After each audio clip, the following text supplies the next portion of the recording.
حي على الفلاح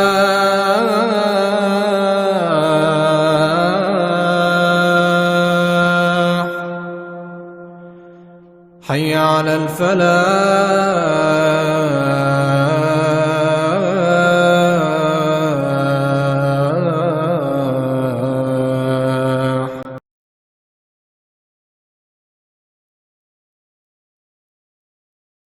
نحمدہ ونصلی علی رسولہ الکریم،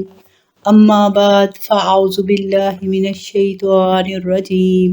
بسم اللہ الرحمن الرحیم۔ فويل للذين يكتبون الكتاب بأيديهم ثم يقولون هذا من عند الله ليشتروا به ثمنا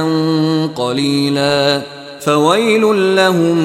مما كتبت أيديهم وويل لهم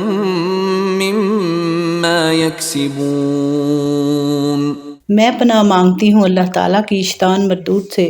شروع اللہ کے نام سے جو بڑا ہی مہربان نہایت رحم کرنے والا ہے۔ خرابی ہے، افسوس ہے ان لوگوں کے لیے جو اپنے ہاتھوں سے کتاب لکھتے ہیں پھر کہہ دیتے ہیں یہ اللہ کی طرف سے ہے تاکہ اس پر تھوڑی سی قیمت لیں۔ سو خرابی ہے، افسوس ہے ان لوگوں کے لیے جو اپنے ہاتھوں سے لکھتے ہیں،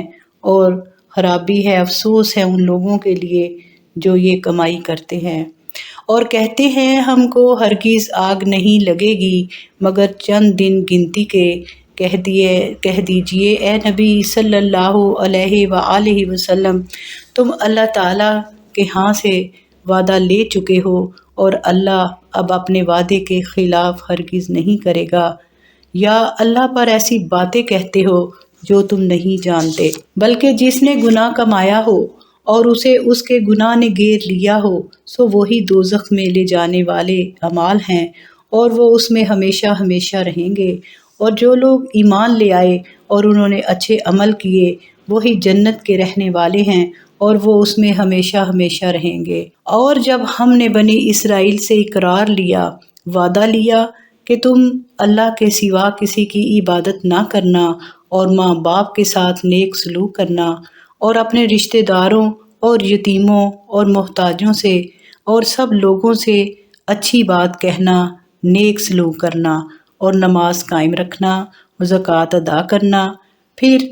چند ایک لوگوں کے سوا تم سب اپنے وعدے سے پھر گئے اور تم ہی وعدے سے پھر جانے والے ہو۔ اور جب ہم نے تم سے وعدہ لیا کہ آپس میں تم خون نہ بہاؤ گے اور اپنے وطن سے اپنے لوگوں کو نہ نکالو گے، پھر تم نے اقرار کر لیا اور تم مانتے تھے، پھر تم وہ لوگ ہو کہ آپس میں خون کرتے تھے ایک دوسرے کا اور اپنے ایک گروہ کو ان کے وطن سے نکال دیتے تھے، ان پر ظلم اور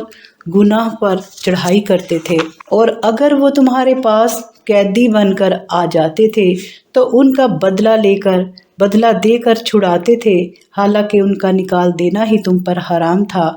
کیا کتاب کے بعض حصے کو مانتے ہو اور بعض کو نہیں مانتے؟ اس کے سوا کوئی سزا نہیں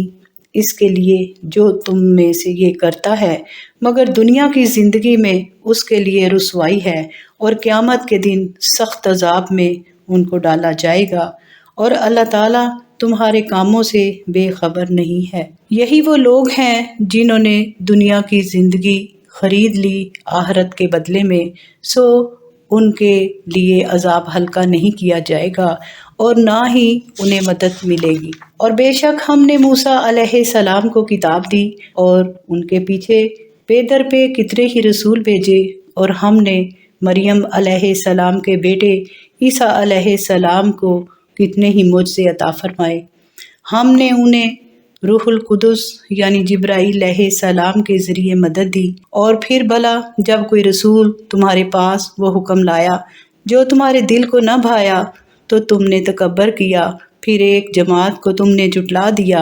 اور نبیوں کی ایک جماعت کو تم نے قتل کر دیا، اور تم کہتے تھے ہمارے دلوں پر غلاف ہے، بلکہ اللہ تعالیٰ نے ان کے کفر کے سبب لعنت کر دی ان پر، سو بہت کم لوگ ہیں جو ایمان لاتے ہیں۔ اور جب ان کے پاس اللہ کی طرف سے کتاب پہنچی جو اس کتاب کو سچا بتاتی تھی جو ان کے پاس ہے، اور پہلے وہ کافروں پر فتح مانگتے تھے، پھر جب انہیں پہنچا جس کو پہچان لیا تھا انہوں نے، اور پھر انہوں نے اس کا انکار کر دیا، سو انکار کرنے والوں پر اللہ کی لعنت ہے۔ بری بات ہے، بری چیز ہے جس کے بدلے انہوں نے اپنے آپ کو بیچ ڈالا، اور وہ اس ضد پر اس کے منکر ہوئے جو اللہ تعالیٰ نے نازل کی کہ اللہ اپنے فضل سے نازل کرے اپنے بندوں میں سے جس پر چاہے، سو غصے پر غصہ نازل ہوا ان پر، اور کافروں کے لیے ذلت کا، رسوائی کا عذاب ہے۔ اور جب ان سے کہا جاتا ہے کہ جو اللہ تعالیٰ نے بھیجا ہے اس پر ایمان لاؤ، تو کہتے ہیں کہ جو ہم پر نازل ہوا ہم اسے مانتے ہیں، اور اسے نہیں مانتے جو اس کے علاوہ ہے، حالانکہ وہ سچا دین ہے، اس کی تصدیق کرتا ہے جو ان کے پاس دین ہے۔ کہہ دو پھر اللہ کے پیغمبروں کو پہلے کیوں قتل کرتے رہے ہو اگر تم اتنے ایمان رکھتے ہو؟ اور تمہارے پاس موسیٰ علیہ السلام کھلے واضح مجھ سے لے کر آئے، پھر تم نے ان کے بعد بچڑے کو معبود بنا لیا، اور تم ظالم تھے۔ اور جب ہم نے تم سے وعدہ لیا کہ تم پر طور پہاڑ کو بلند کیا جائے گا جو ہم نے تمہیں عطا فرمائی تورات کتاب، اسے مضبوطی سے پکڑ لو اور سنو۔ اور وہ بولے ہم نے سنا ہے لیکن ہم نہیں مانیں گے، اور ان کے دلوں میں ان کے کفر کی وجہ سے بچڑے کی محبت پکی ہو چکی تھی۔ کہہ دو اے نبی صلی اللہ علیہ وآلہ وسلم، تمہارا ایمان کتنی بری باتیں تمہیں سکھاتا ہے اگر تم واقعی ایمان والے ہو۔ کہہ دیجئے اے نبی صلی اللہ علیہ وآلہ وسلم، اگر آخرت کا گھر تمہارے لیے بہتر ہے تو اللہ کے ہاں تنہا اور لوگوں کے سوا، اگر تم سچے ہو تو تم مرنے کی آرزو کرو۔ اور اے نبی، یہ ہرگز بھی مرنے کی آرزو نہیں کریں گے ان گناہوں کی وجہ سے جو ان کے ہاتھوں نے اپنی آخرت کے لیے بھیجے ہیں۔ اللہ گناہ گاروں کو خوب جانتا ہے، اور تو انہیں سب لوگوں سے زیادہ زندگی پر حریص پائے گا، اور مشرکوں سے بھی زیادہ حریص ان میں سے ہر ایک یہ چاہتا ہے کہ ان کی عمر 1000 برس ہو، اس قدر زندگی اسے محبوب ہے، لیکن وہ یہ نہیں جانتے کہ ان کی یہ زندگی 1000 برس کی انہیں عذاب سے بچانے والی نہیں ہے، اور جو کچھ وہ کرتے ہیں اللہ انہیں دیکھ رہا ہے۔ اے نبی صلی اللہ علیہ وآلہ وسلم، آپ انہیں کہہ دیجئے کہ جو کوئی جبرائیل علیہ السلام کا دشمن ہے، سو اس نے تو یہ کلام پاک، قرآن پاک نبی صلی اللہ علیہ وآلہ وسلم کے دل پر اللہ کے حکم سے نازل کیا، جو تصدیق کر رہا ہے اس کتاب کی جو تورات ہے، جو قرآن پاک سے پہلے نازل ہوئی، اس میں ہدایت اور اس میں خوشخبری ہے ایمان لانے والوں کے لیے۔ جو کوئی اللہ کا، اس کے فرشتوں کا دشمن ہے، اور اس کے نبیوں رسولوں کا دشمن ہے، اور جبرائیل علیہ السلام اور میکائیل علیہ السلام کا دشمن ہے، تو بے شک اللہ تعالیٰ ان کافروں کا بھی دشمن ہے۔ اور ہم نے تیری طرف روشن آیتیں نازل کی، اور جو کوئی ان کا انکار کریں گے وہ نافرمان بن جائیں گے۔ کیا جب کبھی وعدہ کریں گے تو ان میں سے ہر ایک جماعت اس کو توڑ دے گی، بلکہ ان میں سے تو اکثر ایسے ہیں جو ایمان ہی نہیں لاتے۔ اور جب ان کے پاس اللہ کی طرف سے رسول آ گیا جو ان کی تصدیق کرتا ہے جو ان کے پاس ہے، تو ان اہل کتاب نے، یہودیوں نے اور عیسائیوں نے، ان میں سے ایک جماعت نے اپنے وعدے توڑ دیے، اللہ کی کتاب کو اپنی پیٹھ پیچھے پھینک دیا گویا کہ وہ نہیں جانتے، اور انہوں نے اس چیز کی پیروی کی جو شیاطین پڑھتے تھے۔ سلیمان علیہ السلام کے دور اور سلیمان علیہ السلام نے کفر نہیں کیا تھا، لیکن شیطانوں نے کفر کیا تھا۔ وہ لوگوں کو جادو سکھاتے تھے اور اس علم کے پیچھے ہو گئے جو 2 فرشتوں پر نازل ہوا شہر بابل میں، ہاروت اور ماروت، اور وہ دونوں کسی کو جادو نہیں سکھاتے تھے جب تک یہ نہیں کہہ دیتے تھے کہ اے لوگو، ہم تو آزمائش کے لیے ہیں تو تم کافر نہ بنو۔ پھر وہ ان سے وہ جادو سیکھتے جس سے مرد اور اس کی بیوی میں جدائی ڈالتے، اور وہ اس سے کسی کا نقصان نہیں کر سکتے اللہ کے حکم کے بغیر، اور وہ چیز سیکھتے ہیں جو ان کا نقصان کرے اور فائدہ نہ کرے۔ اور وہ خوب جان چکے ہیں کہ جس نے یہ اختیار کیا اس کے لیے آخرت میں کچھ حصہ نہیں، اور جس کے بدلے انہوں نے اپنے آپ کو بیچ ڈالا وہ بہت بری بات ہے۔ کاش کہ انہیں اس چیز کی سمجھ ہوتی، اور اگر وہ ایمان لے آتے اور تقوی اختیار کرتے تو اللہ کے ہاں انہیں کتنا اچھا بدلہ ملتا۔ کاش کہ وہ سمجھ جاتے۔ اے ایمان والو، رائنا نہ کہو اور انظر نہ کہو، اور سنتے رہو اور سنو کہ کافروں کے لیے دردناک عذاب ہے۔ وہ لوگ جو کافر ہیں نہیں چاہتے اہل کتاب میں اور نہ مشرکوں میں سے اس بات کو کہ جو تم پر تمہارے رب کی طرف سے کوئی اچھی بات، کوئی خیر کی بات، کوئی نیک بات نازل ہو، اور اللہ تعالیٰ خاص کر لیتا ہے اپنی رحمت سے جس کو چاہے، اور اللہ بڑے ہی فضل والا ہے۔ ہم جو آیات منسوخ کرتے ہیں یا بلا دیتے ہیں تو اس سے بہتر یا اس کے برابر بھیج دیتے ہیں۔ کیا تجھے پتہ نہیں کہ اللہ ہر چیز پر قدرت رکھتا ہے؟ کیا تجھے معلوم نہیں کہ آسمان اور زمین کی بادشاہت اللہ ہی کے لیے ہے، اور تمہارے لیے اللہ کے سوا کوئی دوست اور نہ کوئی مددگار ہے؟ کیا تم چاہتے ہو کہ اپنے رسول سے سوال کرو جیسے کہ اس سے پہلے موسیٰ علیہ السلام سے سوال کیے گئے، اور جو کوئی ایمان کے بدلے کفر لے لے تو وہ سیدھی راہ سے بٹ جائے گا۔ بہت سے اہل کتاب یہ چاہتے ہیں کاش کہ وہ تمہیں ایمان کے بعد کفر میں لوٹا دیں اپنے دلی حسد کی وجہ سے، اس کے بعد کہ ان پر حق واضح ہو چکا ہے۔ پس اے لوگو، اے مسلمانوں، اے نبی صلی اللہ علیہ وسلم درگزر کیجئے اور ان کو معاف کر دیجئے جب تک کہ اللہ کا حکم نہ آ جائے۔ بے شک کہ اللہ تعالیٰ ہر چیز پر قدرت رکھتا ہے۔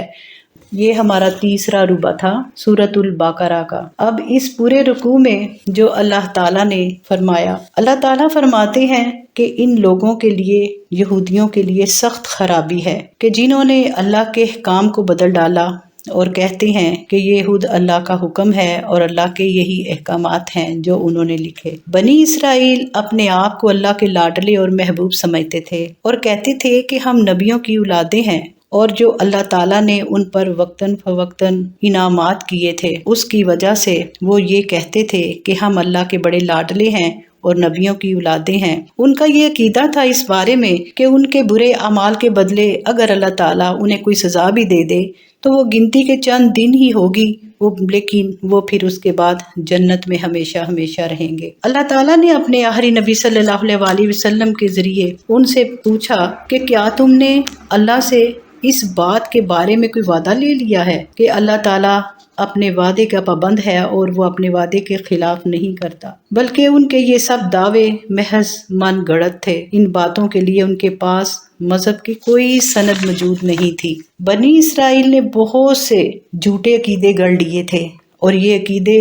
نسل در نسل ان کے ساتھ چلے آ رہے تھے۔ مثلا وہ ایسے کہتے تھے کہ ہم اللہ تعالیٰ کے بڑے چہیتے اور بڑے لاڈلے ہیں، انہیں ان کے گناہوں کی سزا نہیں ملے گی، اگر ملی تو چند دن ملے گی۔ یہ ان کے بزرگ جو ہیں، ان کے جو نبی ہیں، ان کے باؤ اجداد ہیں جو انہیں بخشوا لیں گے۔ ان عقیدوں کی آڑ میں یہ لوگ ہر ناجائز اور حرام عمل کرتے تھے، اور یہ خیال تھا ان کا کہ ان کے لیے اب سے دین کی پیروی کرنا یا آخری نبی صلی اللہ علیہ وآلہ وسلم کی تعلیمات کو ماننا ضروری نہیں ہے۔ اللہ تعالیٰ نے اس آیت میں ان کے اس غلط گمان کی تردید نبی صلی اللہ علیہ وآلہ وسلم کے زمانہ میں بنی اسرائیل کے جو دو قبیلے بنو نذیر اور بنو قریظہ تھے، وہ مدینہ کے آس پاس رہتے تھے اور ان کی عادت تھی کہ ہمیشہ خانہ جنگیوں میں مصروف رہتے تھے۔ مشرکین مدینہ کے بھی دو قبیلے تھے، اوس اور خزرج، وہاں یہ بھی آباد تھے۔ یہودیوں کا ایک قبیلہ مشرکوں کے ساتھ وہ ہو جاتا اور دوسرا مشرکوں کے دوسری جماعت کے ساتھ ہو جاتا، اور جب جنگ شروع ہوتی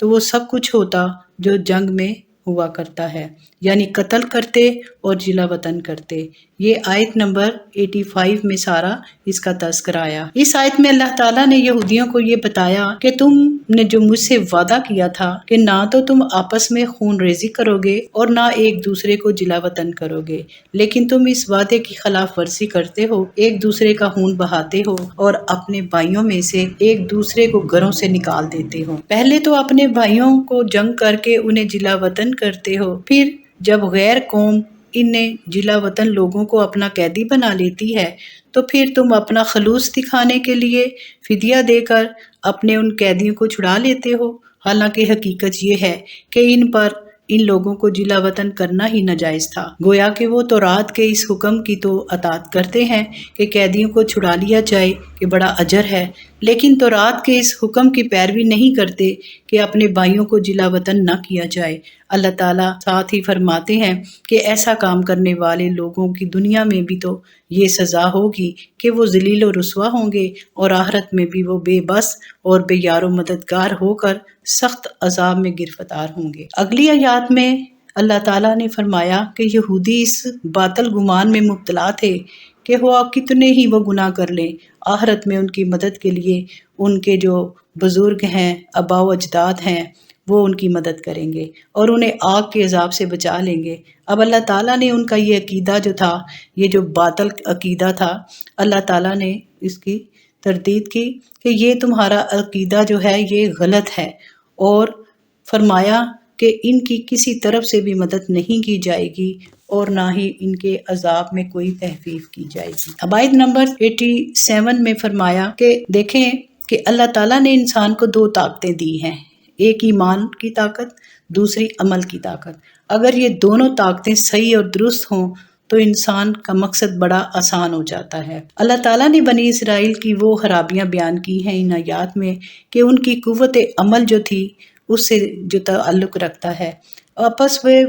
ایک دوسرے کو قتل کرتے تھے، کمزور لوگوں کو جلا وطن کرتے تھے۔ اب اس آیت میں ان کے ایمان اور یقین کی قوت کی کمزوریاں ظاہر کر دی۔ اللہ تعالیٰ نے فرمایا کہ ان کی رہنمائی کے لیے ہم نے موسیٰ علیہ السلام کو کتاب دی، لیکن جب بنی اسرائیل اس کتاب کے احکامات کو بدلنے اور ان کی نافرمانی کرنے لگے تو ہم نے موسیٰ علیہ السلام کے بعد اور بھی بہت سے نبی بھیجے، لیکن ان لوگوں نے ان نبیوں میں سے بھی بعض کی نافرمانی کی اور بعض کو نعوذ باللہ شہید کر دیا۔ اللہ تعالیٰ ان سے فرماتا ہے کہ تمہاری بھی عجیب حالت ہے، جب کبھی کوئی رسول تمہاری نفسانی خواہشات اور ذاتی غرضوں کے خلاف اللہ کا کوئی حکم لاتا ہے تو تم غرور کے ساتھ منہ موڑ لیتے ہو اور بعض نبیوں کو جھٹلا دیتے ہو اور بعض نبیوں کو تم شہید کر دیتے ہو۔ اگلی آیات میں اللہ تعالیٰ نے فرمایا کہ جب اللہ تعالیٰ نے یہودیوں کے ان باطل عقیدوں کو رد کیا اور اللہ تعالیٰ نے واضح طور پر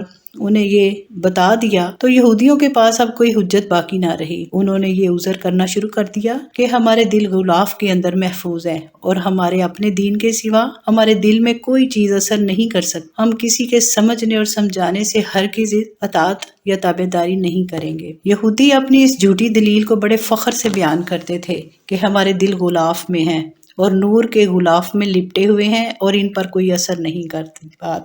لیکن اللہ تعالیٰ نے صاف صاف اعلان کر دیا کہ وہ بالکل جھوٹے ہیں، کوئی غلاف وغیرہ نہیں، بلکہ ان کے مسلسل کفر کی وجہ سے اللہ تعالیٰ نے ان پر لعنت کر دی۔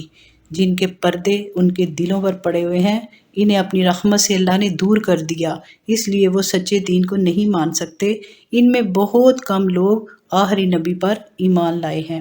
اس آیت سے پتہ چلتا ہے کہ اگر انسان اللہ تعالیٰ کی آیات کا انکار کرے یا اس میں رد و بدل کرے یا مسلسل نافرمانی کرے اللہ کے حکموں کی تو اللہ تعالیٰ اس انسان پر لعنت بھیج دیتا ہے، اور ایسا انسان ایمان اور دین کی طرف متوجہ ہو ہی نہیں سکتا کہ اللہ تعالیٰ ان پر مہریں لگا دیتا ہے۔ ختم اللہ علی قلوبہم وعلی سمعہم وعلی ابصارہم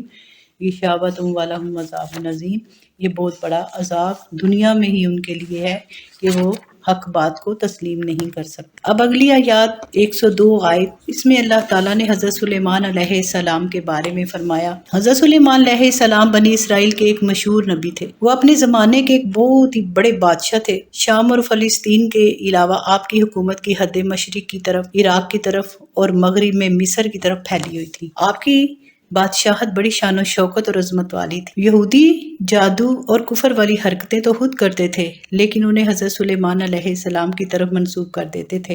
اور ان پر یہ الزام لگایا تھا انہوں نے کہ یہ جادو حضرت سلیمان علیہ السلام سکھاتے ہیں، لیکن اللہ تعالیٰ نے اس کلام پاک کے ذریعے، اس قرآن کے ذریعے اور نبی صلی اللہ علیہ وسلم کی وحی کے ذریعے حضرت سلیمان علیہ السلام کو اس الزام سے بری کر دیا اور اعلان کر دیا کہ یہ لوگ سراسر جھوٹ بولتے ہیں۔ اب دو فرشتوں کا ذکر اس آیت میں آیا، ہاروت اور ماروت۔ یہ دو فرشتے اصل میں فرشتے تھے، چونکہ اللہ تعالیٰ نے انہیں ایک خاص مقصد کے لیے بھیجا کہ وہ جا کر لوگوں کو جادو اور سفلی عملیات جیسی حرکتوں سے روکیں۔ ان فرشتوں کو انسانوں میں رہنا تھا، اس لیے ان کی شکل و صورت، رنگ روپ، عادتیں اور جذبات انسان جیسے ہی رکھتے۔ یہودی ایک تو جادو کرتے تھے جو حضرت سلیمان علیہ السلام کے زمانہ میں حبیث النفس اور شریروں نے یہ جادو جاری کر رکھا تھا، اور دوسرے اس علم کی پیروی بھی کرتے تھے جو شہر بابل میں دو فرشتوں کو دیا گیا تھا۔ ان فرشتوں کو یہ علم صرف اس لیے دیا گیا تھا کہ وہ لوگوں کے حالات اور ان کی اصلاح کرے اور ان کی درستگی کرے اور انہیں اس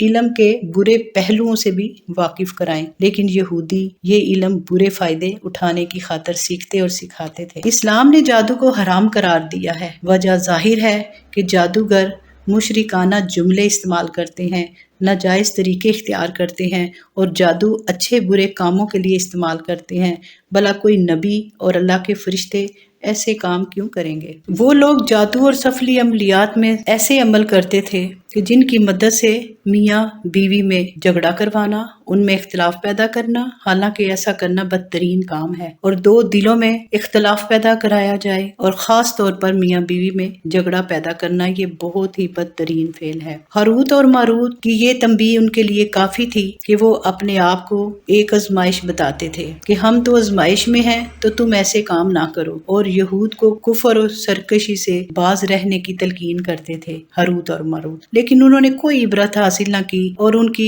تنبیہ پر کوئی بھی کان نہ دھرا، بلکہ سرکشی اور شیطانیت میں لگے رہے۔ یہودی حضور صلی اللہ علیہ وسلم کی مجلس میں آتے، اب یہ آیت نمبر 104 کی جو شان نزول ہے یہ اس طرح ہے کچھ، یہودی حضرت نبی صلی اللہ علیہ وسلم کی مجلس میں آتے اور آپ کے وعظ و نصیحت سنتے، اگر کوئی بات نہ سن سکتے اور دوبارہ پوچھنا چاہتے تو رائی نہ کہتے۔ ان سے یہ کلمہ سن کر کبھی کبھی مسلمان بھی کہہ دیتے تو اللہ تعالیٰ نے انہیں منع فرمایا کہ یہ لفظ نہ کہو، اگر کہنا ہو تو انظر نہ کہو، کیونکہ یہودی کیا کرتے تھے، دراصل یہودی رائنا بدنیتی سے اور مذاق کے طور پر کہتے تھے، اور وہ اس لفظ کی عین کا زیر ذرا بڑھا کر کہتے تھے رائنا، یعنی ہمارا چرواہا، اور یہود کی زبان میں لفظ رائنا احمق کو بھی کہتے ہیں۔ اللہ تعالیٰ نے مسلمانوں کو اس کلمے کے ادا کرنے سے منع فرما دیا اور ارشاد فرمایا کہ اس جگہ انظر نہ کہا کرو، جس کے معنی ہے ہمارے اوپر نظر کیجئے۔ اس لفظ میں مذمت اور مذاق کا پہلو نہیں پایا جاتا،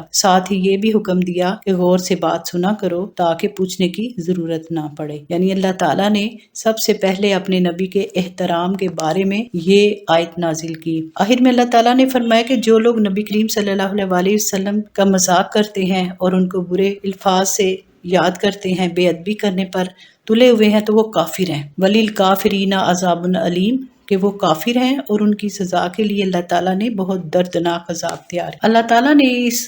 پورے رکوع میں یہودیوں کی جتنی بھی بری عادتیں تھیں، برے عقائد تھے، ان کو بڑی اچھی طرح ڈیٹیل سے بیان کیا۔ ہم اس کی روشنی میں ہم اپنے اعمال کی اصلاح کر سکتے ہیں کہ ہمیں بھی بری عقائد سے بچنا چاہیے اور ہمیں جادو سے بچنا چاہیے کہ جادو ایک کفریہ فعل ہے اور اللہ تعالیٰ اور اس کے نبی صلی اللہ علیہ وسلم نے اس سے منع فرمایا اور باطل عقیدوں سے اللہ تعالیٰ نے منع فرمایا، اور اس قوم کا تذکرہ کر کے اللہ تعالیٰ نے ہمیں سمجھایا کہ تم بھی ان کی طرح ایسے عمل نہ کرنا، اگر تم ایسے عمل کرو گے تو تمہارا بھی انجام انہی کی طرح ہو جائے گا۔ وآخر دعوانا ان الحمد للہ رب العالمین۔